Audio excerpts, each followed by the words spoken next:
Hello everyone. And welcome back once again to another interesting video.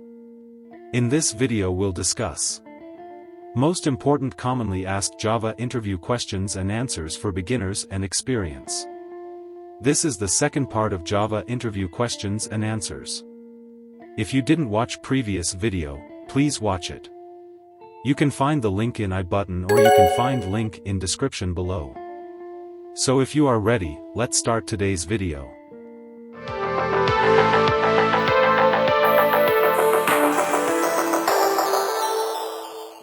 Question 1. Explain the use of final keyword in variable, method, and class in Java. Answers. In Java, the final keyword is used to define entities, variables, methods, or classes that cannot be changed or overridden after they are initialized or defined. Its usage differs slightly depending on whether it's applied to a variable, a method, or a class. 1. Final variables. When applied to a variable, final indicates that the variable's value cannot be changed once it has been assigned a value. It essentially makes the variable a constant. Final variables must be initialized either at the time of declaration or in the constructor of the class if they are instance variables. This is the example of how you can use final keyword to define a final variables in Java. 2. Final methods. When applied to a method, final indicates that the method cannot be overridden by subclasses. This is often used in situations where a class provides a method that should not be changed by subclasses. This is the example of how you can use final keyword to define a final methods in Java. 3. Final classes. When applied to a class, final indicates that the class cannot be subclassed or extended. This is useful when a class should not have any subclasses or when you want to prevent certain classes from being extended. This is the example of how you can use final keyword to define a final classes in Java. In summary, the final keyword is used to enforce immutability and prevent modification or extension in Java, providing increased robustness and predictability in code. Question 2. When can you use super keyword in Java? Answer. In Java, the super keyword is used in several contexts within subclasses to refer to members, fields, methods, constructors of the superclass. Here are the main uses of the super keyword. 1. Accessing superclass members. You can use super to access superclass members, fields or methods that are hidden or overridden by a subclass. This is the example of how you can use super keyword to access superclass members in Java. 2. Calling superclass constructors. In a subclass constructor, you can use super to explicitly call a superclass constructor. This is useful when the superclass constructor requires parameters or when you want to invoke a specific superclass constructor from the subclass. This is the example of how you can use super keyword to call superclass constructors in Java. 3. Invoking superclass methods. You can use super to invoke superclass methods, particularly when the subclass overrides the superclass method and you still want to call the superclass implementation. This is the example of how you can use super keyword to invoke superclass methods in Java. In summary, the super keyword in Java is used to reference members of the superclass, call superclass constructors, and invoke superclass methods, providing flexibility and control in subclass implementations. Question 3. Why is the main method static in Java? Answer. The main method in Java is declared as static to serve as the entry point for the program's execution. This allows the Java Virtual Machine, JVM, to invoke the method without needing to create an instance of the class. Since Java programs start execution before any objects are created, static ensures the main method's availability from the program's outset. This convention provides uniformity across Java applications, making it clear and consistent where program execution begins, simplifying program initialization and enhancing code clarity and maintainability. Question 4. Explain difference between static methods, static variables, and static classes in Java. Answer. In Java, static members, methods, variables, and classes belong to the class itself rather than to instances of the class. Here's a breakdown of the differences. 1. Static methods. Static methods are associated with the class itself, not with any particular instance of the class. They can be called directly on the class without the need to create an instance. Static methods cannot access instance variables directly, but they can access static variables and other static methods.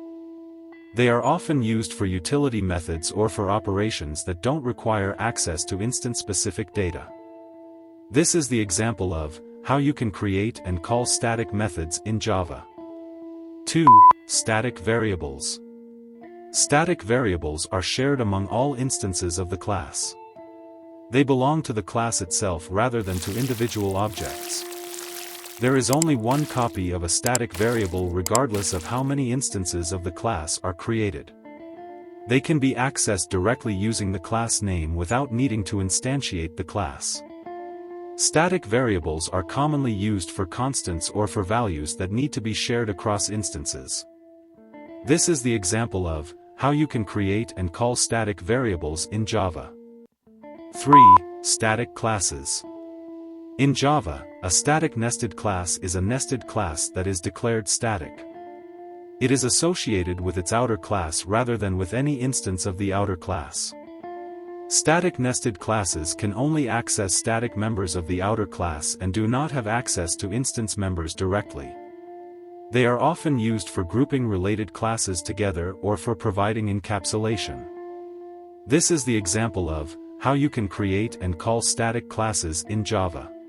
In summary, static methods are associated with the class itself, static variables are shared among all instances of the class, and static nested classes are associated with their outer class and provide a way to logically group related classes. Question 5. What is the main objective of garbage collection? Answer. The main objective of garbage collection in Java is to automatically manage memory by reclaiming memory occupied by objects that are no longer in use or reachable by the application. In Java, objects are dynamically allocated in the heap memory, and developers are not responsible for explicitly deallocating memory. Garbage collection helps in 1. Memory management. It frees developers from manually deallocating memory, reducing the risk of memory leaks and dangling pointers. 2. Automatic cleanup. It automatically identifies and reclaims memory occupied by objects that are no longer reachable, preventing memory wastage. 3. Improved efficiency. By reclaiming memory, garbage collection ensures that the available memory is utilized efficiently, reducing the likelihood of out-of-memory errors. 4. Simplified development. Developers can focus on writing code rather than managing memory, leading to increased productivity and fewer programming errors. Overall, garbage collection in Java enhances the robustness, reliability, and ease of development by automating memory management tasks. Question 6. What is a class loader in Java? Answer. In Java, a class loader is a subsystem responsible for dynamically loading Java classes into the Java Virtual Machine, JVM, at runtime. It plays a crucial role in the Java runtime environment by locating and loading Java class files into memory as needed during the execution of a Java program. Key points about class loaders. 1. Dynamic loading. Class loaders dynamically load classes into memory when they are needed by the Java application. This allows Java programs to load and use classes that may not be known at compile time. 2. Hierarchical structure. Class loaders in Java are organized in a hierarchical structure. Each class loader has a parent class loader, and they form a parent-child relationship. When a class is requested, the class loader first delegates the request to its parent class loader before attempting to load the class itself. 3. Customization. Java provides mechanisms to customize or extend the default behavior of class loaders. Developers can create custom class loaders to load classes from specific locations such as network resources or databases. 4. Security.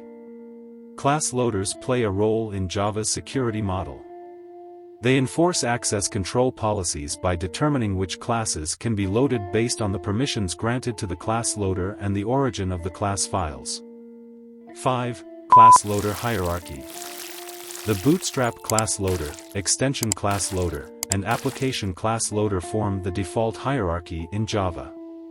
The Bootstrap class loader loads core Java classes from the Bootstrap class path. The extension class loader loads classes from the extension directories. The application class loader loads classes from the application's class path. Overall, class loaders are a fundamental part of the Java runtime environment, enabling dynamic loading of classes and providing flexibility, customization, and security in Java applications. That's all for this video. If you found this video helpful, don't forget to subscribe, give it a thumbs up, and hit that notification bell for more content, so you don't miss any upcoming video. And, if you have any questions or topics you'd like us to cover in future videos, please let us know in the comments below. Until next time, keep exploring and keep coding. Thanks for watching, and happy coding.